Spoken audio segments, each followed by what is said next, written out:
keyboard gaming murah. Di pikiran kalian mungkin ketika mendengar nama itu kalian kepikiran beberapa merek ya. Mungkin kayak Rexus, kayak Fantech, kayak Red Dragon gitu. Dan kebetulan hari ini saya membeli salah satu dari keyboard tersebut dan juga kita akan langsung review hari ini teman-teman ya. Fantech Hunter Pro K511. Dan untuk harganya sekitar 100 ribuan guys ya. Kira-kira sekitar 130-an ribu gitu teman-teman. Cuma setiap kota berbeda ya, tergantung dari distribusinya teman-teman. Ini type-nya adalah membran type, jadi bukan mechanical. Kalau misalnya kalian mau keyboard mechanical, mungkin dengan budget 250 ribuan sampai 300 ribu kalian udah dapat yang mechanical teman-teman. Tapi sejujurnya saya pribadi kalau misalnya penggunaan keyboard ya mechanical dan membran bagi saya nggak terlalu pengaruh untuk saya ya. Kalau untuk saya pribadi sih nggak terlalu berpengaruh. Untuk dari kotaknya kita lihat ini cukup bagus teman-teman ya. Dari awal langsung diberi tampilan keyboardnya dan juga untuk gambarnya di sini di print dengan sangat HD dan sangat bagus sekali teman-teman ya. Jadi nampak sekali nih packagingnya juga cukup oke gitu. 104 keys. Oh, jadi keyboard ini adalah keyboard yang 100% full ya guys ya. Rainbow backlit. Jadi di bagian lampunya kalau kita colok nyala-nyala nanti dia akan keluar lampu LGBT light ya. RGB light ya. 19 keys anti ghosting. Oke teman-teman. Jadi anti ghosting itu apa teman-teman? Anti ghosting adalah ketika kita main game, biasanya kan kita sering spam satu tombol bersamaan ya, tergantung main game apa. Tapi biasanya kan sering spam kayak spam tombol W atau tombol enter gitu kan. Nah anti ghosting itu memastikan kalau misalnya kita nge-spam tombol itu masih tetap merespon gitu teman-teman.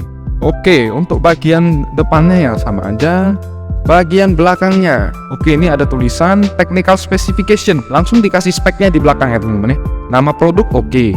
Tekanannya 40 gram, jadi masih lebih ringan daripada keyboard mechanical teman-teman. Karena kalau keyboard mechanical kan kita biasanya trigger pressure-nya kan setidaknya 60 gram ya, 60 gram ke atas gitu teman-teman. Kalau yang ini 40 gram aja, jadi ringan ya. Karena yang saya suka dari keyboard membran itu adalah trigger pressure-nya itu ringan teman-teman. Jadi kayak kita nggak usah butuh banyak tenaga dari jari kita kalau mau ngetik di situ. Apalagi buat teman-teman kuliah ya, contohnya lagi nyusun skripsi kan. Kalau pakai mechanical ya, jujur aku sendiri pakai mechanical sih enak gitu kan, kliki, tapi kalau kita pakai buat nulis yang panjang-panjang itu entah kenapa capek rasanya gitu. Mungkin karena trigger pressure yang dibutuhkan besar gitu kan, jadi sedikit lebih capek. Tapi kalau pakai keyboard membran ya cukup enak sih. Keyboard membran, keyboard laptop itu kalau dipakai buat kerja sih cukup enak sebenarnya teman-teman.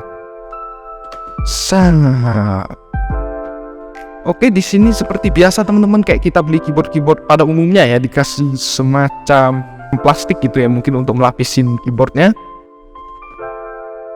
Oh, ada buku manualnya teman-teman di sini. Lalu kita dapat warranty card juga, kartu garansi ya guys ya. Tapi setahu saya kartu garansi ini hanya bisa diisi oleh partner-partner yang memang bekerja sama dengan Fantech, setahu saya ya. Kalau salah ya silakan kalian komentar di bawah teman-teman. Kotaknya cukup lengkap ya, bagus. Jarang ada keyboard harga 100 ribuan yang dia sampai kasih kartu garansi, sampai kasih buku manual segala macam gitu. Biasanya kalau saya beli yang 100 ribuan soalnya cuma dikasih kotak sama keyboardnya doang. Kotak kita singkirin dulu kotaknya.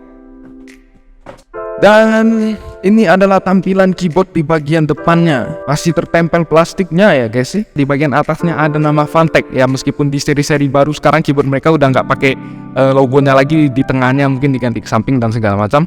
Tapi yang di model ini masih ada logo mereka. Dan setahu saya kalau nggak salah logo ini menyala kalau misalnya kita hidupin keyboardnya nanti. 6 caps scrolls seperti biasa, ada LED light-nya di samping. Dan coba kita dengerin suara dari ketikannya guys ya. Ini mungkin ASMR, coba.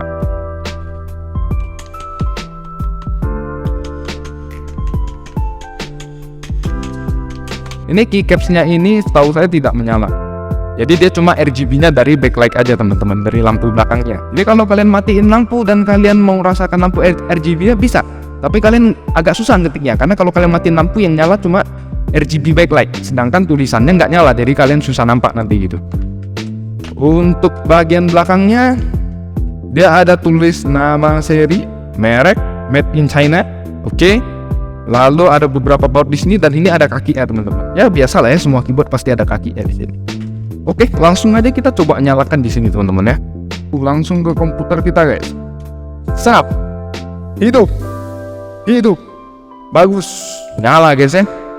Ternyata berhasil coy. Loh kok mati? Bentar, ini kayaknya karena belum kecolok ke monitor sih.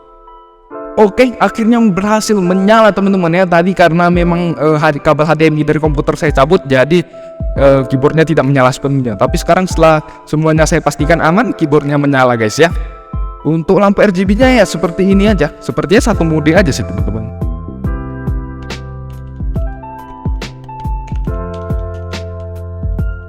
Oke, kalau kita menekan tombol function dan juga pack up bersamaan, nanti lampunya makin terang. Kalau kita menekan tombol function dan pack down secara bersamaan, nanti makin redup. Seperti ini contohnya. Nah, nanti bisa sampai mati lampunya. Jadi bisa kita setel ya guys ya. Kalau misalnya kalian teman-teman yang nggak suka RGB light gitu, ya mungkin bisa dimatikan dengan menekan tombol function plus pack down. Kalau kalian suka RGB light ya tinggal nyalain aja gitu sampai paling cerah gitu ya. Cuma untuk pilihan warna memang masih satu pilihan warna. Jadi warna hijau, jingga, merah, ungu, dan biru aja teman-teman, nggak bisa diubah. Dan kegunaan tombol LED di samping ini ternyata ya ini kayaknya aksesoris doang deh guys ya, jadi nggak ada fungsi tambahan, nggak bisa ditekan apa-apa. Kayaknya sebagai aksesoris tambahan aja gitu supaya menyala di bagian sampingnya teman-teman ya. Oke guys, jadi di sini kita udah masuk ke dalam tampilan komputer kita ya teman-teman ya. Jadi pada hari ini kita akan langsung aja kita coba mengetik ya guys ya. Sama cara segitu pula jauh air. Oke, keyboardnya sih yang pertama suaranya sunyi dan juga rasanya soft sekali. Jadi pas Anda menekan tombolnya ini teman-teman, enteng sekali gitu loh. Dan juga suaranya halus sekali. Jadi untuk teman-teman yang mungkin nggak suka suasana kebisingan, mungkin cocok lah ya dengan keyboard ini ya.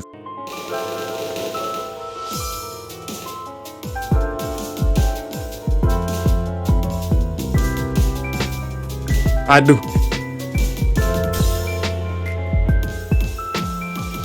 Ih, gila musiknya DJ guys. Mantap juga guys. Udah ini ya guys ya. Udah berapa tahun gua nggak main, terakhir kali main gua pas SMP nih main Osu nih bah. Untung ada konten review guys ya. Jadi bisa sekalian main Osu kita guys. Sekalian nostalgia. Karena dulu saya terakhir kali main pas SMP. Sekarang saya udah 20 tahun ya. Jadi udah berapa tahun berlalu itu teman-teman. Ya, lumayan untuk bahan nostalgia meskipun akhir-akhirnya saya dapat C. Nah, jadi kesimpulannya adalah keyboard ini memang memiliki anti ghosting key sehingga dipakai untuk bermain game itu cukup enak, dipakai buat ngetik yang lama-lama juga cukup enak teman-teman. Ya tergantung selera kalian masing-masing ya guys ya. Untuk teman-teman yang suka membran keyboard yang suaranya soft, suaranya halus, yang kita mengetiknya juga tidak membutuhkan kekuatan yang besar gitu ya, ngetiknya santai aja gitu. Saya sangat menyarankan penggunaan keyboard ini teman-teman. Ya meskipun saya sendiri ya dari desain keyboardnya menurut saya sedikit aneh ya, aneh dalam artian bukan gimana, cuman biasa kan keyboardnya kayak polos gitu ya, cuma persegi panjang, polos dan ada keycaps-nya. Kalau ini kan ada lekukan-lekukannya dan kembali lagi ke preferensi masing-masing sih ya, kesukaan masing-masing, selera masing-masing. Cuman kalau saya pribadi saya kurang suka yang gitu bentuknya gitu.